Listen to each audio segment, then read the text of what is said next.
I'm Tim Monroe, and this is what I really want to talk about. Did you know that Kareem Abdul-Jabbar loves comic books and that Tom Hanks collects vintage typewriters? I once talked to the governor of one of our 50 states who waxed poetic about shoeing horses. Every single one of us has a passion and a story to tell, something that lights us up. On this show, I sit down with fascinating people and we talk about the things that really matter to them and to all of us. It might be surprising, it might be funny, it might be deep. It's what I really want to talk about. Today we're talking to Dave Marran. Dave is a native of Wilmette, Illinois, and a graduate of Marquette University in Milwaukee. He created the Sox Nerd Twitter account in 2012 as an outlet for his favorite subjects, the Chicago White Sox, White Sox history, and baseball in general. Sox Nerd has more than 13,000 followers. Dave spent 29 years as a sports writer and the sports editor at the Kenosha News in Kenosha, Wisconsin, where he still lives. And since 1984, Dave's side gig, whether it's side gig or not, we can discuss, has been as a member of the White Sox Scoreboard team, posting stats, trivia, and other factoids on the big board during games at the old Comiskey Park and now at Rate Field on the south side of Chicago. Dave is also the author of the Cub Fans book, written before he switched his allegiance to the White Sox, which we may also talk about later. He has also written extensively for the Bear Report and the Packer Report. Marran has been happily married to Laura Veris Marran for 37 years. They have 2 grown daughters and 2 grandchildren. And since retiring, air quotes, from the Kenosha News, Dave and Laura have been stay-at-home grandparents taking care of the grandkids while their parents are at work. And full disclosure, Dave and I are lifelong friends, having grown up in the same neighborhood in suburban Chicago. In fact, we bonded over our mutual love of the Chicago sports scene, attended countless Northwestern University games together, sat together unsupervised in the bleachers at Wrigley Field when we were much too young to be doing so, and were partners on the air at WNTH at New Trier High School, where we broadcast football, basketball, and baseball games together. And as Dave reminded me last week, this is the first time we've been on the air together, we're going to age ourselves here, since 1983. Welcome, Dave. What do you really want to talk about? Tim, I want to talk about anything or everything that has to do with my job, but my passion is obscurely relevant baseball statistics as they apply to the Chicago White Sox. Okay. There's an old adage in baseball that says every player, no matter how obscure, holds some sort of distinction, no matter how obscure. And my passion during games, during my time of researching, is to find those obscurely relevant nuggets that apply to the player or the White Sox. Now, I'm not talking about eats strawberry ice cream on every third Saturday of the month, or is the all-time leader among left-handed first basemen with singles on Mondays. Mm-hmm. I'm talking about things like, I'll give you an example.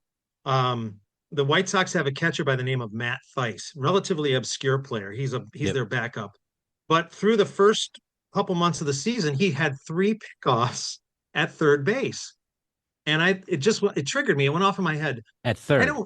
At third base. Okay. Catcher to third, throwing it off. I don't picking off unusual. A runner at third. Yeah. So I thought to myself, when he had 3, when was the last time a White Sox catcher had that many pickoffs at third in the season?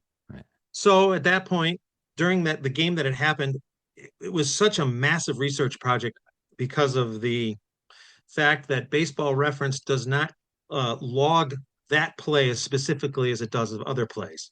So during the next off stand, I was able to go back through, I swear I did this, go back through every season in White Sox history on Baseball Reference, click on the catcher's fielding log, and find out when was the catchers that had more than 2 or 3 pickoffs at third base in the season. Right. And I was able to find out, as we've discussed on email, it was Ed Herman in 1972. I remember Ed Herman. So you put that up on the board somehow. Yes, so everybody can see that. Yeah. Yeah, I put that up on the board. So the next, I've used it since that happened. Yeah. The next time he comes up, he's batting, I will input it either before the game or during the game, and it goes up. One that happened during the game that we talked about was when the White Sox were playing Seattle.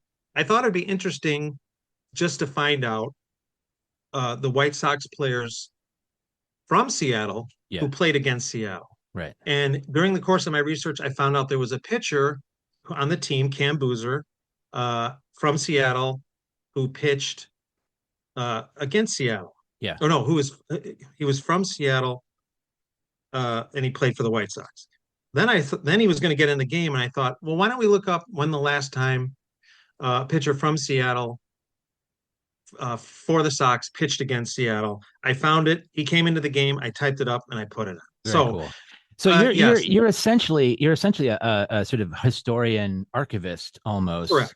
Yes, of sort of White Sox history. yes, And then and you have to decide, is this something that sort of, maybe not all of the fans, but some of the fans sitting in the stands would look at that and say, hey, that's interesting, right? correct. Yeah. Yeah, My goal is for someone to leave the park knowing something they didn't know before they come into the park. right, And now this is in addition to the basic stuff that I'm doing during the game, uh, 3 for 4 with a double in last night's game, or I'll list a player's statistics against a certain pitcher, or how he's doing as a league leader, or some biographical stuff.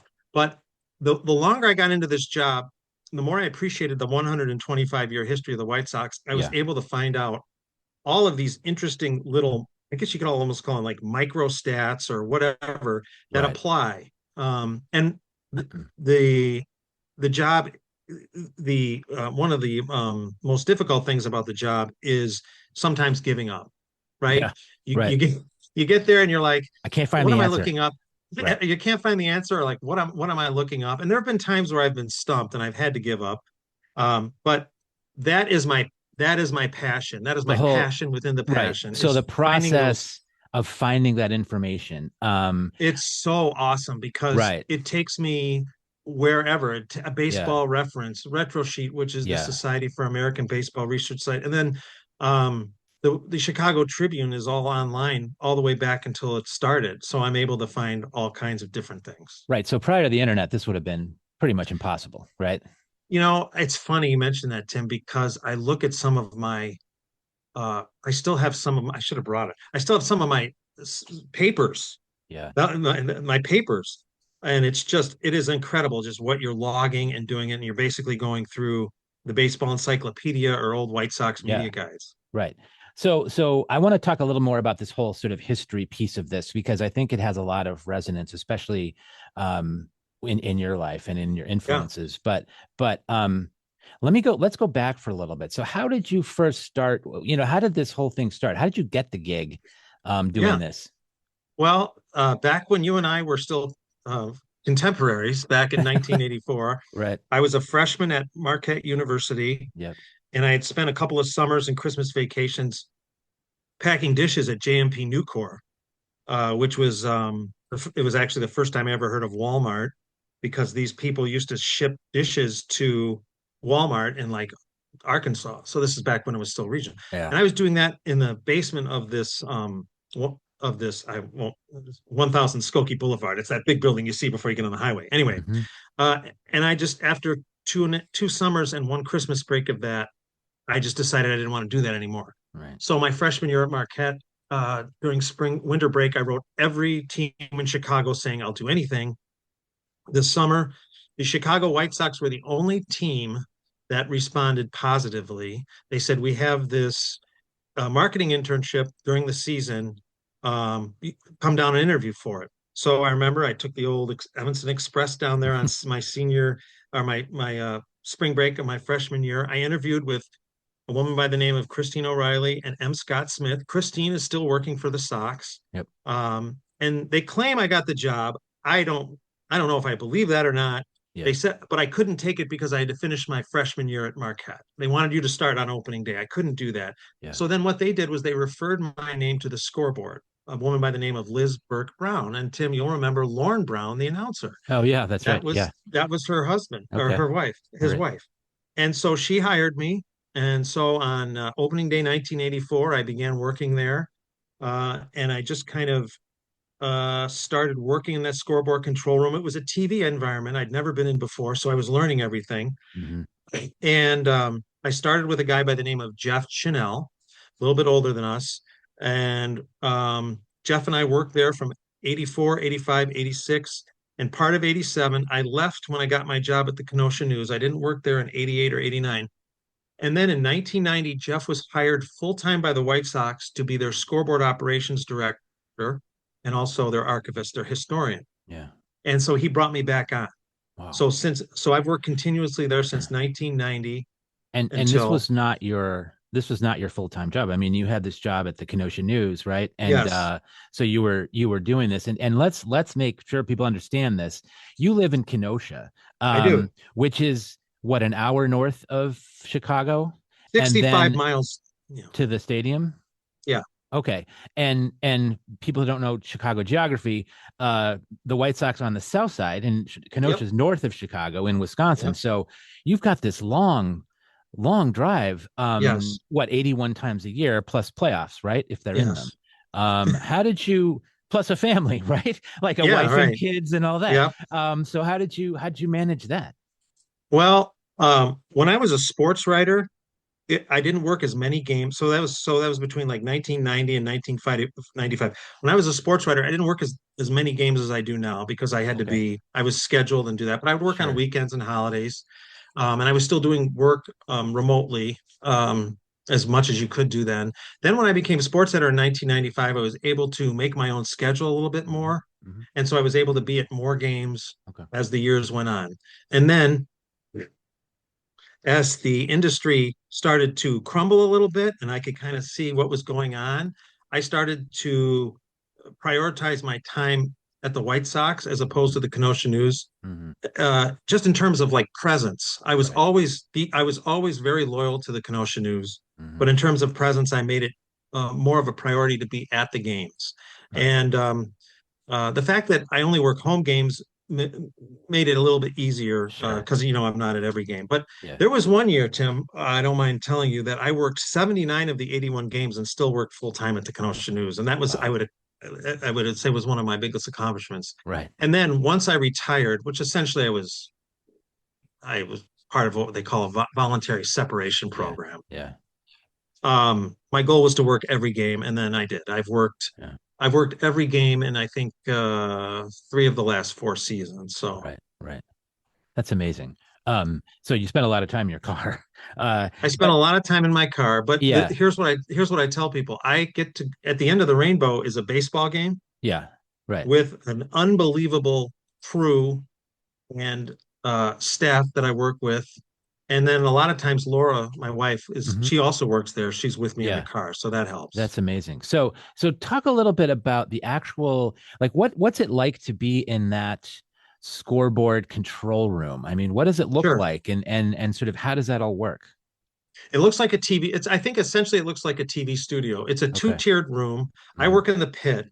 We call it the pit. Hmm. And I have a beautiful View. view of the field. Hmm. I mean, there are some facilities where you're in a truck Right. out in the parking lot. Yeah. The Yeah. only Northwestern football game I ever worked was I was in a truck in the parking lot and I couldn't see anything. Right. But I can see the whole field. And then above me is the technical director and the switchers where all the technical people work. There's replays, there's graphics, there's engineers, and then in the other room there's audio, sound, the Okay. DJ, the sound mixer, and then there are cameramen all over the field. I'd say probably there are 20 to 25 to 30 people working Wow. during every game. So we're on the broadcast level. So Right. I essentially come in, I park behind the park, I come up, I go in through the back door, we come up through the concourse level and we walk into the broadcast level and we walk into this big studio and I sit down, get on my computer. I have the internet and I have an expression, a computer program that I work. I get there I like to get there anywhere between 3 and 3.5 hours before the game. Wow. And I just start jamming, putting in stats, Yeah. facts, anything that's relevant to that game. So I And also where do a did little bit of so where does all that come from? Do you are you preparing all the time, or is it just in your yes. in your weird Well, brain? yeah. Well, it's a little bit of both. Yeah. I'm a little obsessed with it, I would Yeah. say, Yeah. because I love it so much. Hmm. But I'm always doing things that uh, work related that will help me in my job with the scoreboard because it's Yeah. 81 times a year. I mean, when you think about the glut of information that I challenge myself to put up there. So every Right. time a guy comes up to bat, you know, the board has to be static. The video board in center Hmm. field, it cannot be moving. Football, it can move. Basketball, it can move. Right. Hockey, it can move. In baseball, it can't move because it's in could be in the batter's eye. Right. So every time a batter comes up, I want there's a statistic up there that I produce. So Hmm. when you think about it, if a guy bats 4 times a game and they're, minimum of 54 bats a game, right? Hmm. 27 outs times Hmm. 27. So that's a lot. So Yeah. I'm constantly updating and doing that. Now I have some evergreen stuff that I'm able to use, Yeah. but So when yeah, a when it's a when a player comes up, right, yep. Hmm. you put something up there, right? Some stat Yes. or fact Yep. every single Yep. time, Yep. and it's a different one every single time, or is it? It is. It Wow. is a different one. Yes. Now it might God. be the same. It might be the same, like, Monday's game, I have one Yeah. stat, and then Tuesday it'll be the same stat. But I do what I like to call hot stats or whatever. So Yeah. Yeah. while that evergreen stat is up there, I'll try to find something that's relevant to that at bat. And it might be a note, like you were saying before, of, picked off somebody at third base three Yes. times, first time, and Yes. whatever. Yeah, Right. that's amazing. God, I But mean, but my I know, like I know you, and I know how sports obsessed you are. But this is sort of beyond that. Now, do it you is. think?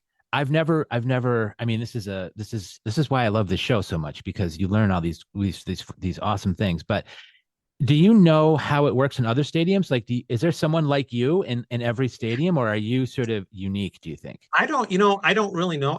We go to a lot of Yeah. stadiums. Yeah. We were just in San Francisco. Yeah. We saw the Brewers and the Giants play, and Okay. then the reason why we went that way was because I wanted to see the White Sox play in Sacramento, Yeah. the minor league The team, minor league team. and Yeah. that was nothing. I mean, they Right. didn't really have a lot. San Francisco, I think they have someone like me. I think Milwaukee does. You Hmm. know, I always look like when I'm watching Sports Center or whatever, like if there's a home run or a batter comes up to bat, I always look to see if they have what I call text stats instead of the automated stuff. Yeah. And I Yeah. think the Yankees do, Yeah.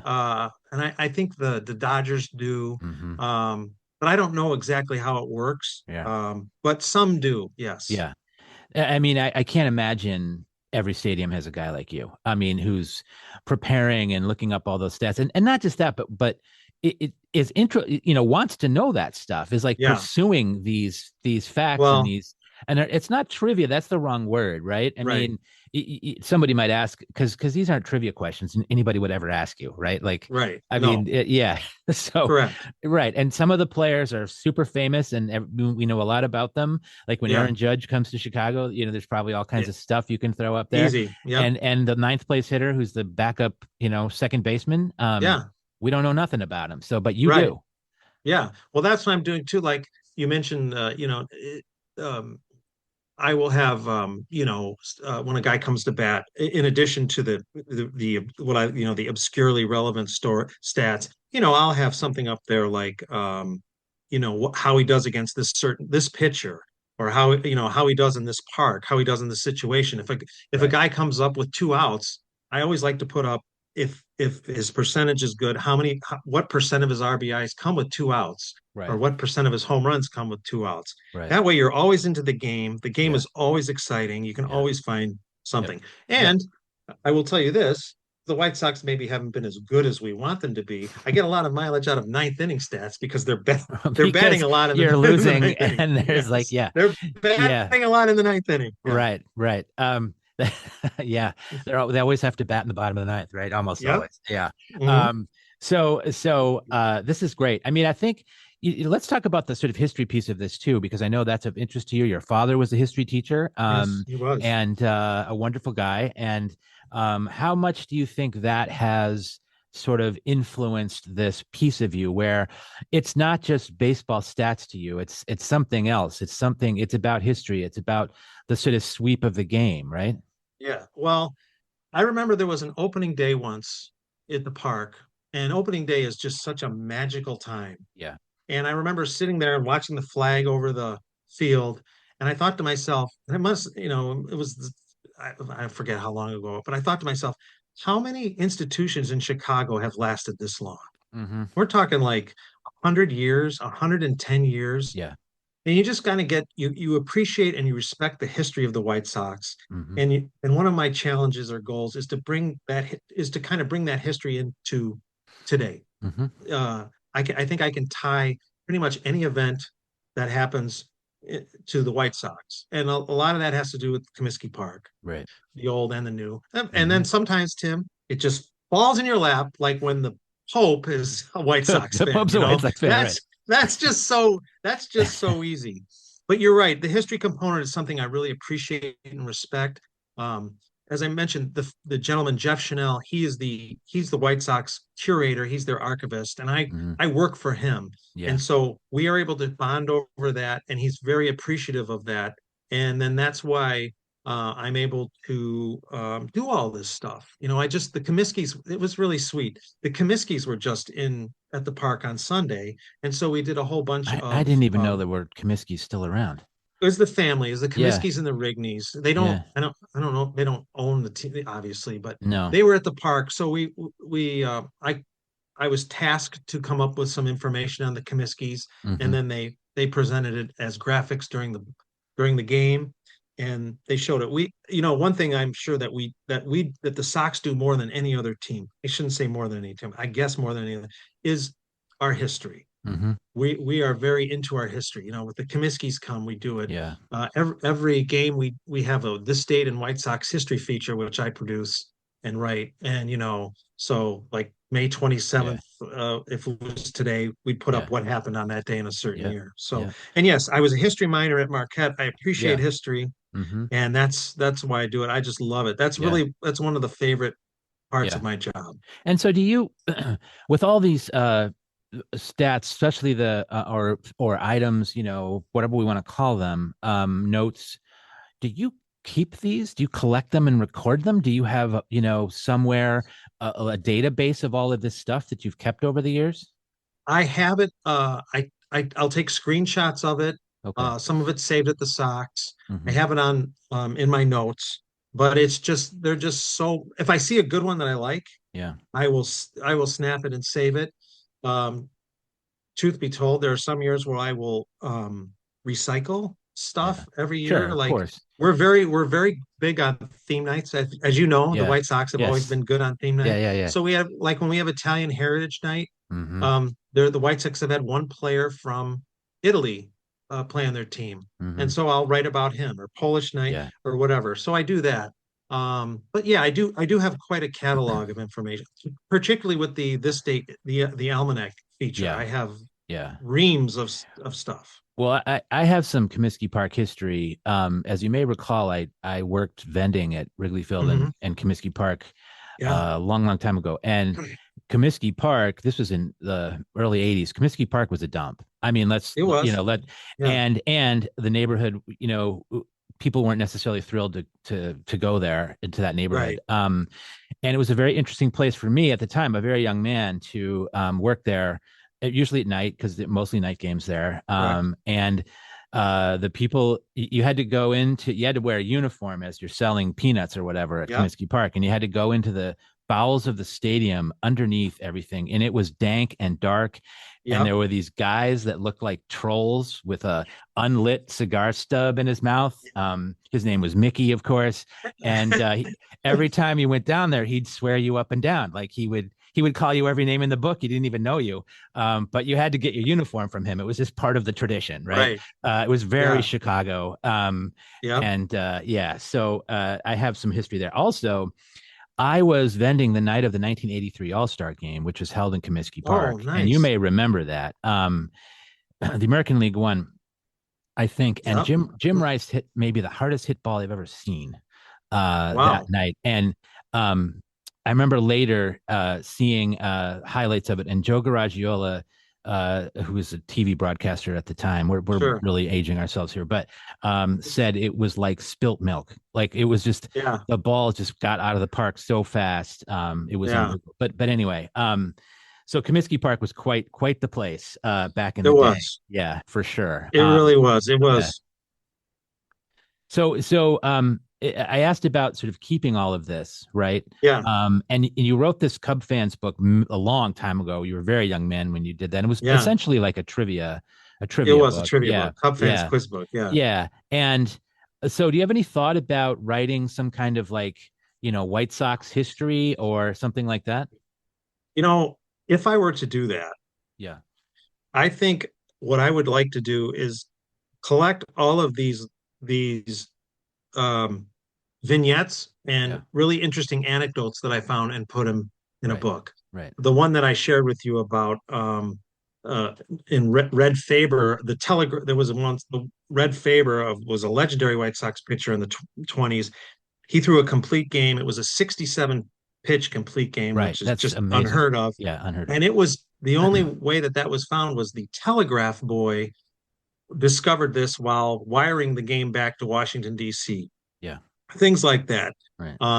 One time there was these are all nuggets that I have found while doing my work, researching this date in White Sox history feature. One time, Babe Ruth was in the field at Comiskey Park, and a dog ran on the field, and Babe threw his mitt at the dog, and he didn't have a mitt, and then a ball was hit to him, and he caught it, and so Yeah. things like that. If I were ever to do it, I would collect all those really interesting vignettes that I found and put them in a book because Yeah. that's I think that's the stuff that really endures.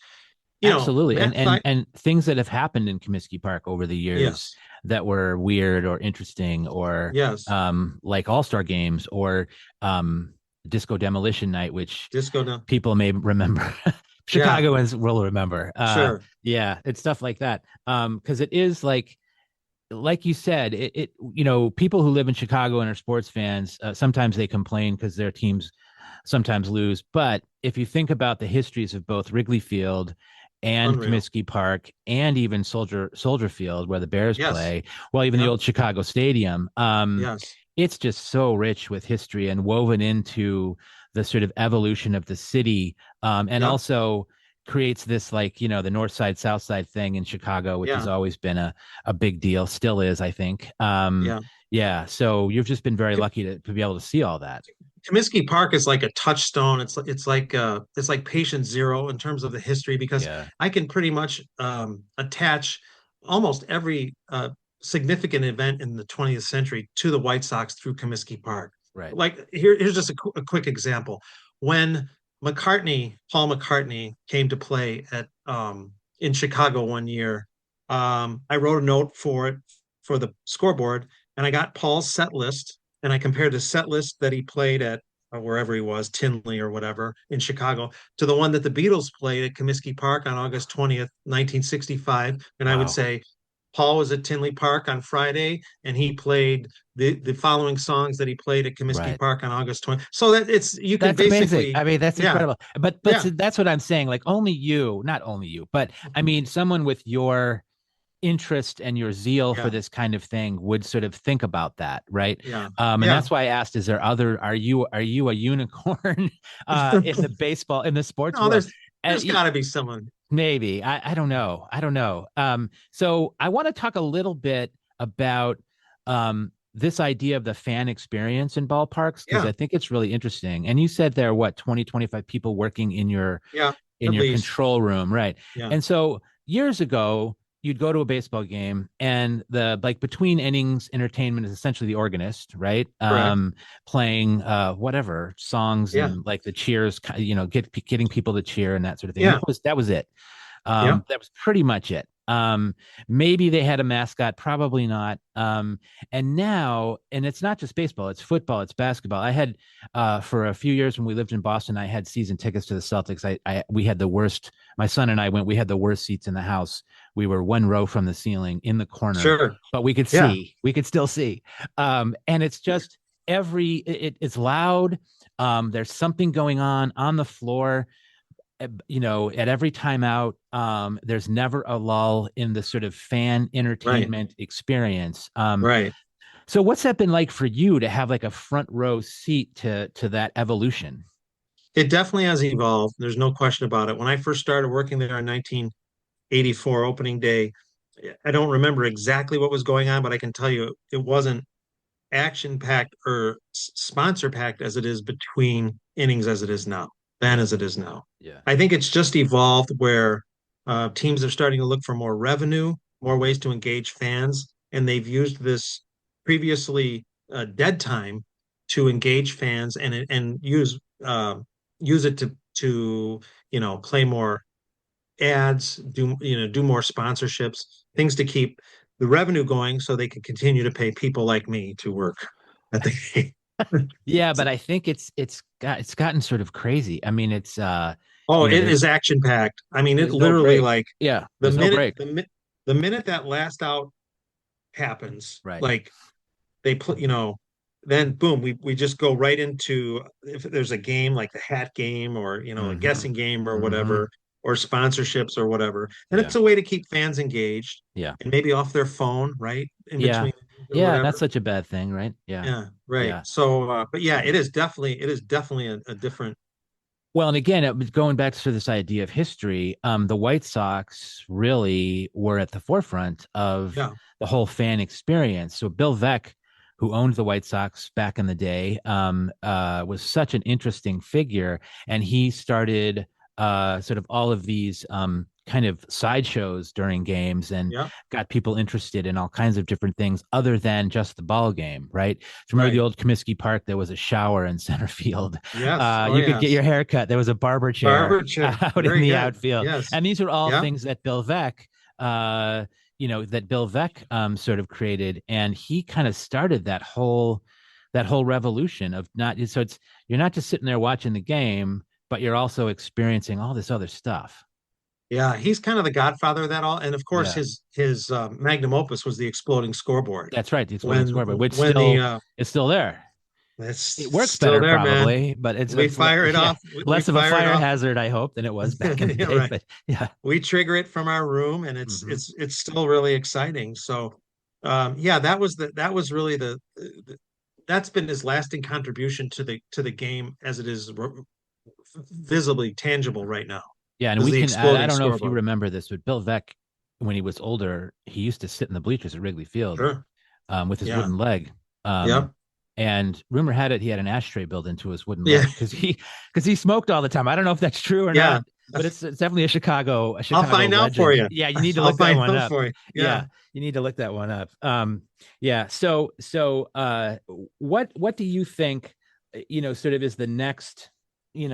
Well, let me ask you a different question. Actually, I'm thinking about this. With all this going on in the stadium, all the video and stuff maybe happening on the field, all the sponsor stuff, it feels like what you do isn't, I'm not saying it's in opposition to that, but Right. it's a little different. It's something that in a sense, instead of speeding things up, almost slows things down, right? Because you look up there and there's this fact, at least this is what I would do. And I'm saying, oh, that's interesting. And it might Yeah. spark a conversation or it might make Yes. you think about something else. Like, how do you think about that? Yeah, that's a great way to put it. There's sometimes where I'll put a nugget up there and I'll just say to myself, just let this one germinate, let this one Yeah. marinate, let people take this one in because I think it's really relevant and good. Yeah.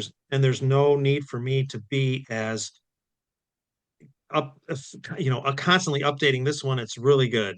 Mm-hmm. The other day, Lenine Sosa, who's an infielder for the White Sox, he came up with two outs. There were runners in scoring position, and he has this high percentage of RBIs and home runs that came with two outs. And I put that up there, and I just left it up there for the whole at bat because I thought it was really good and really relevant. Meanwhile, Did he get a you're hit? right. Uh, You don't remember? probably Probably, not. probably not. Yeah. But I'll tell you what. Maybe you jinxed him actually. Side note, as a Yeah. challenge, he always swings at the first or second pitch, so I got to be really fast with him. Yeah. Yeah. So anyway, meanwhile, what you said is correct. The other boards are updating stuff and constantly showing information, and some of that is just um, inherent to the game. Ball Yeah. one, right? The Yeah. ball changes or pitch speed or whatever. Mm-hmm. So Mm-hmm. yes, I do think that there's a certain amount of just kind of lasting endurance to what I do for that at bat, and Yeah. I do like that. But then there's some at bats where I'm trying to keep up with them. I'm like, wow, there are three or four situational stats up here that I can put up that aren't being automated either. So Yeah. automation is something I'm kind of battling with too. So Mm-hmm. when I first came in, I was the automation, right? Like I'd put the stuff up, but then as the computers and stats and AI became more and more advanced, I had to kind of find a way to stay relevant. And this historical stuff that I'm doing is one way, and then there are just other stats that AI and automation can't really process in time to get up there. So Yeah. Yeah. yeah, I think that's a very good point, Tim. I'm kind of like kind of easy, calm, static break in the game while everyone else is going crazy. Well, nice, easy, and calm also um, describes your dad. Hmm. That's the way he was in my Yeah. memory, and Yep. you're sort of taking up his mantle in your interest in history. So Yes. before we go, I have a couple more just questions for you. First of all, um, you as I mentioned in your intro, when you were an avid Cubs fan when we were Yes. younger. I was too, but Yes. you even more than me. I think you were an Yes. avid. You knew everything about the Cubs. You were an avid Cubs fan, Yes. um, and now you've abandoned them. Yeah. And yeah, I'm sure you have good reason, how did that evolution happen? Because it's very rare, as you know, in Yeah. Chicago, with some notable exceptions, which we can talk about, of someone being a Cub fan or a White Sox fan and then switching allegiance. That just doesn't Yes. happen. Well, my work with the White Sox obviously Yeah, had a yeah, lot to do with that. I was always a yeah. Sox fan growing up. My older brother was a Sox fan, and Okay. that's just as I got more and more into the White Sox, I kind of pulled away from the Cubs. Yeah, I'm still very interested in the Cubs. I'll yeah. watch them. I hope they lose. Um, I have a neighbor who flies a W flag, so that Okay. kind of is Yeah, yeah, but yeah, just as I've gotten more and more into the Sox, I've just right. kind of faded from the Cubs. Yeah. Also, Tim, I'm a Packers fan. I used to be a Bears Man, fan, and this I'm is a all Mar so and I painful. went to Marquette. I went to Yeah, Marquette, and then yeah. when you and I were kids, we were huge DePaul fans. I mean, because DePaul Yeah, and was they've become irrelevant. yes. It's been So a while. I asked myself that question a lot. How come? Why is that basketball program just falling apart? I don't know. Yeah, so it's unusual. I mean, it is. like yeah, and I've been a lifelong Cub fan. I still am. I'm especially into them this year. I think they have a really good team and Yeah, they're they have a good. chance. Um, but I do pull for the White Sox. I'm sort of a fair weather White Sox fan. Like when the White Yeah, Sox are doing well, I enjoy the White Sox. A few years yeah, ago when they made the playoffs, they had kind of an interesting team that I really yeah. liked. And they're sort of in this horrible rut right now that They are. I don't know how they get out of it. It's got it. They're rebuilding every year, right? Yeah, So like we'll see what happens. But that's an unusual Chicago thing to go from one it thing to the is. other. With the notable exception, I don't even remember, but Mike Ryko, the famous columnist, he switched at Yes, one point. Do you remember that? yes, I do. Yeah, Yeah. he was a huge Cubs fan, and then for some reason, I don't know why, Well, maybe I think ticket the prices Tribune were too high Company. or something. Yeah, Yeah, yeah, the Tribune Company. But so I'm in good company. Mike Royko. I mean, that's great. that's who I That's really wanted to great. be when I grew up, but you Yeah. became him. Yes. So yeah, Who didn't? Yeah. right, right. So Yeah, yeah. Well, this has been really great. I really appreciate this, and I think like this is why I love doing this because I know you have known you for a very long time, but I don't know all the sort of ins and outs of what you do, and it's fascinating. it Um, is. and you I have love it. such a passion for it. And it's just great to hear how you have sort of taken all the things that you love and you've turned them Yeah. into this great way to make a living and to spend your Yeah. time, and it's just amazing. So Can I um say one thing? yeah, please. The White Sox have been so good to me in terms of Yeah, just the freedom that I get, the artistic and the editorial freedom I get. I'm basically up there without a net. I mean, I'm yeah, basically putting stats up there on my own. They trust me enough to do that in front of, tens of thousands of people a night where I'm able to do that. And I love that. I don't take that for granted and I really appreciate that. It's very humbling yeah, and the respect that they show me and all members of our scoreboard crew is just great. And I know the White Sox get a bad rap a lot, but we are treated so well, and the crew reciprocates. We have a great scoreboard show. As I told you, one of the reasons why I keep going back there is because of the people that I work with, yeah. energized, Hmm. talented. They Hmm. come from all walks of life. Hmm. And lately, and I hope this happens to a lot of people in the last couple of years, I've been there so long that people come and go, and people are really famous who started there. But now we're getting an influx of young people, Yeah. and they have energized that room. And I hope Hmm. people get that same kind of experience that we get. These young people that come from these high school programs now, they know 20,000 times more than you and I ever knew in high Yeah. school, right? Yeah. When Yeah. we were doing our things. And they come so talented and prepped and ready to go. And it's just been wonderful. The whole experience has just been great. It makes that 130 30 mile mi- round trip every day really worth it. You must love your car. You must have a really nice car. Or And the White Sox. That's yeah, great. yeah, yeah. Well, Dave, thanks so much. This has been wonderful. And I hope maybe sometime you can come back and we'll talk about something else Sure. you really want to talk about, because I know you have lots of interests but I appreciate it. And it's great to be back on the air together after 40 years. We had a lot of fun back then, but this has been We really did. fun too. So thanks so much for being here. Thank you, Tim.